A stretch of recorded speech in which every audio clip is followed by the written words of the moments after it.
नमस्कार दोस्तों, कैसे हैं आप सभी। आशा करते हैं अच्छे ही होंगे। दोस्तों 2 मिनट वीडियो को ज़रूर देखना। अगर अच्छी लगती है तो आगे देखना, नहीं तो बैक चले जाना। और अगर अच्छी लगे तो लाइक ज़रूर कर देना। दोस्तों आज की वीडियो 2 आदमियों को करेक्टर लेके बनाया है और दोनों एक ही कंपनी में जॉब करते हैं और दोनों के दो दो बच्चे हैं और दोनों के जो बच्चे हैं वो सेम क्लास में पढ़ते हैं, एक स्कूल के अंदर पढ़ते हैं। और एक आदमी की सैलरी है 20,000 रुपये और एक आदमी की सैलरी है 25,000 रुपये।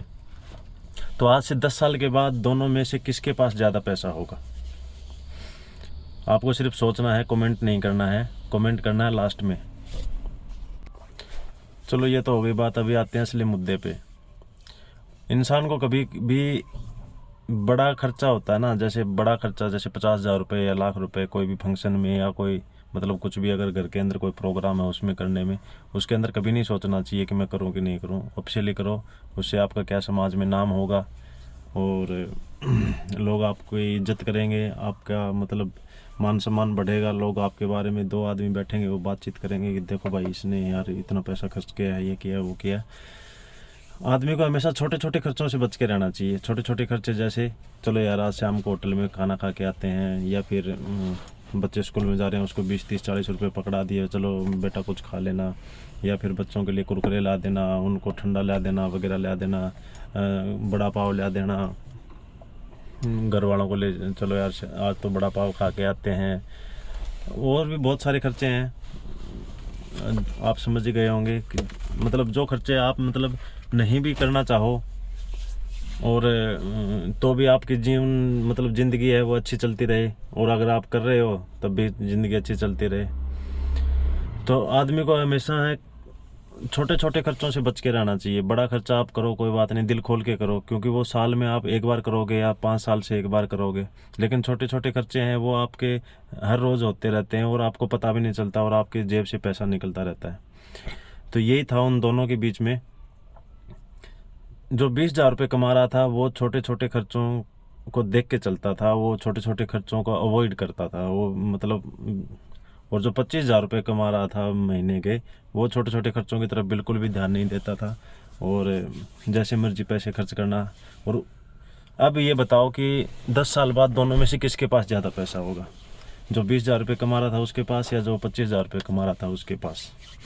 सीधी भाषा में हम यही बोल सकते हैं कि हो सके उतना कम टैक्स देना चाहिए। जो IGST SGST जो हम आइटम खरीदते हैं ना उस पर लगता है, वो कम से कम देने की कोशिश करें। कम से कम देने की कोशिश मतलब यही है कि हमको जो हम आइटम ले रहे हैं या फिर जो भी हम काम कर रहे हैं, हमें उसमें ये सोचना है कि हमारा काम, जैसे हमें फ़ोन लेके आ रहे हैं, मान लो 1 लाख रुपए का भी फ़ोन आता है और 5,000 रुपये का भी फ़ोन आता है।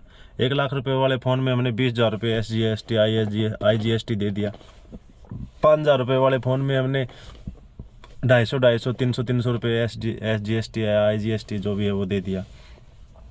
तो दोनों में से आपको कौन से वाला चूज करना है?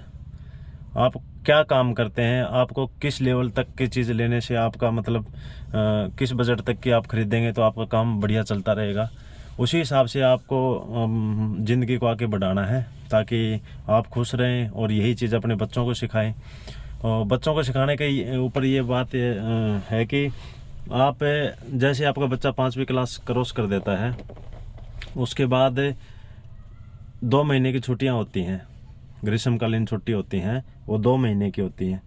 उन 2 महीने की छुट्टियों में आप अपने बच्चे को कुछ ऐसी चीज़ें सिखाएं जिससे वो आपके बच्चा अगर जॉब नहीं भी लगा है तब भी आपके घर के अंदर 2,000 से 2,500, 3,000, 5,000 रुपये तक बचा के दे रहा है हर महीने, या साल के अंदर 20-30 हज़ार रुपये वो ऐसे ही बचा लेता है।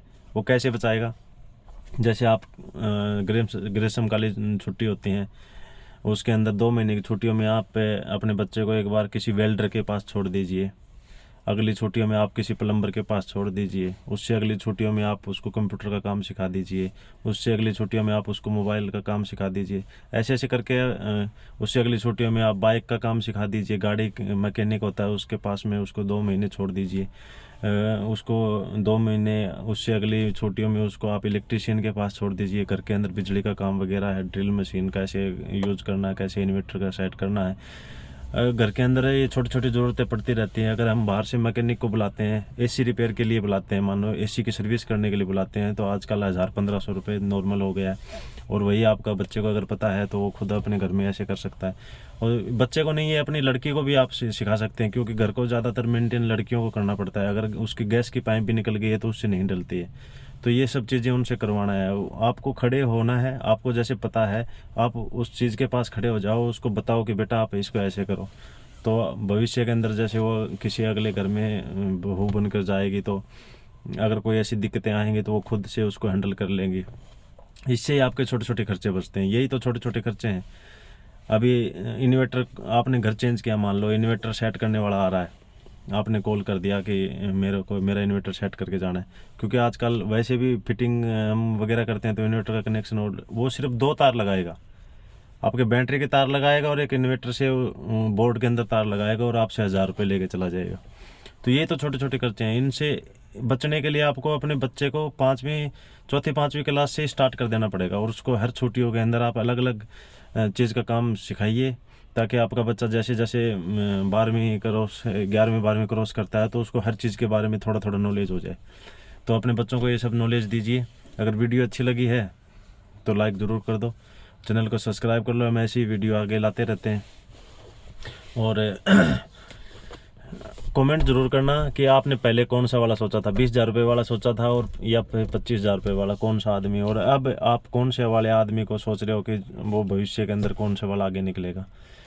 छोटे छोटे खर्चे करने वाला निकलेगा, या फिर छोटे छोटे खर्चों को अवॉइड करके जो आगे बढ़ रहा है, जो 20,000 रुपये सैलरी ले रहा है वो वाला आगे निकलेगा। आप कमेंट ज़रूर करना दोस्तों। जय हिंद।